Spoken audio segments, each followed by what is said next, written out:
তো হ্যালো দর্শক বন্ধুরা, আপনারা কেমন আছেন? তো আজকের বেসিক্যালি কোন 11টি নথি লাগবে, এসআইআর কাদের কোন নথি লাগবে না, সমস্ত ভিডিও আলোচনা করব।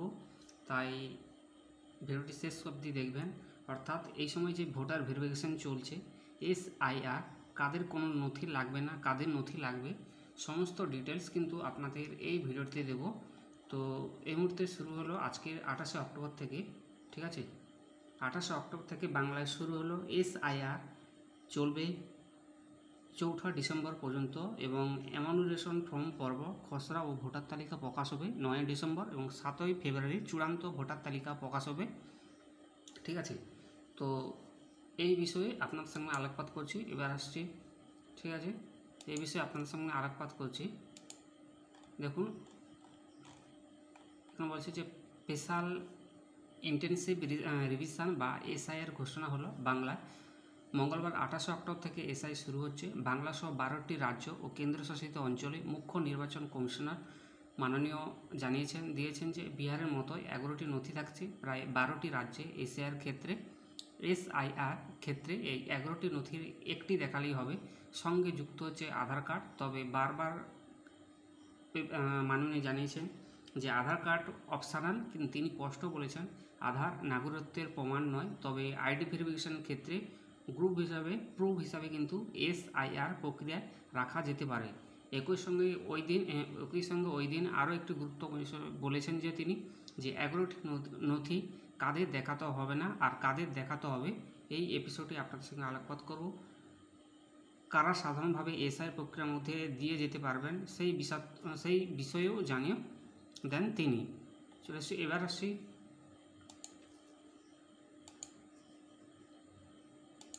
প্রথম এক নজরে আপনারা দেখে নেব যে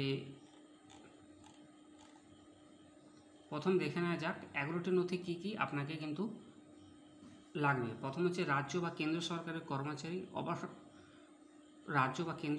কর্মচারী বা অবসরপ্রাপ্ত কর্মচারী হলে তার পরিচয়পত্র। দ্বিতীয় নম্বরে বলেছে আপনার নামে 1987 সালের 1 জুলাইয়ের আগে কোনো পরিচয়পত্র, সার্টিফিকেট, ডকুমেন্ট যা ভারত সরকার বা রাজ্য সরকার দিয়েছে, ব্যাংক, পোস্ট অফিস, এলআইসি নথি গ্রাহ্য হবে। নাম্বার 3 নম্বর বলেছে অর্থাৎ জন্মের শংসাপত্র যদি থাকে সেটা দেখালে হবে। এবং 4 নম্বর বলেছে পাসপোর্ট মাপের ফটো।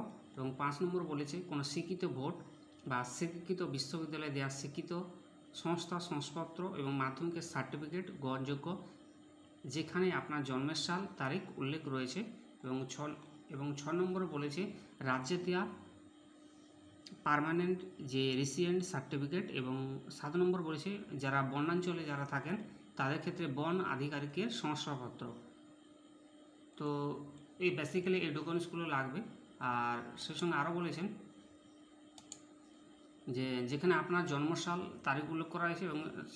এবং 8 নম্বর বলেছে, দেখুন 8 নম্বর হচ্ছে ওবিসি, এসসি, এসটি অন্যান্য যে কাস্টের রয়েছে সেই কাস্টের সার্টিফিকেট লাগবে। এবং 9 নম্বর বলেছে জাতীয় নাগরিক পঞ্জি যাকে বলা হয় এনআরএসসি যেখানে চালু হয়েছে সেটা কিন্তু হবে।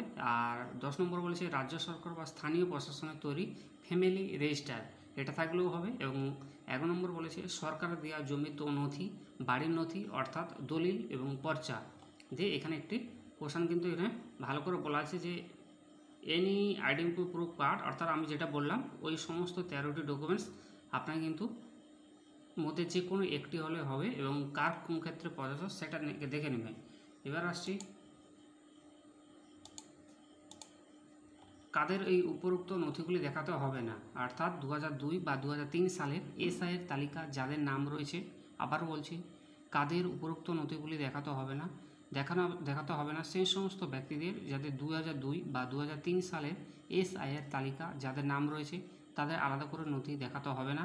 এমনকি 2002 এবং 2003 সালের তালিকা যাদের বাবা এবং মায়ের নাম রয়েছে তাদেরও অতিরিক্ত নথি দেখাতে হবে না। সাধারণত প্রক্রিয়ার মধ্য দিয়ে তারা যেতে পারবে। তো এই ছিল আজকের এসআইয়ের গুরুত্বপূর্ণ ভিডিও। আশা করি আপনাদের বোঝাতে পারলাম কাদের ডকুমেন্টস লাগবে, কাদের উপরোক্ত ডকুমেন্টস লাগবে না। যে এই মুহূর্তে ভোটার ভেরিফিকেশন চলছে এসআইয়ের নিয়ে, তো তার একটি ডিটেলস আপনার সঙ্গে ছোট্ট বেসিক আইডিয়া দিলাম। আশা করি আপনারা তথ্যটা পেয়ে গেলেন। যদি কারো কোনো প্রশ্ন থাকে কমেন্ট বক্সে গিয়ে SMS করবেন, আমি তার উত্তরে সবাইকে আপনাদেরকে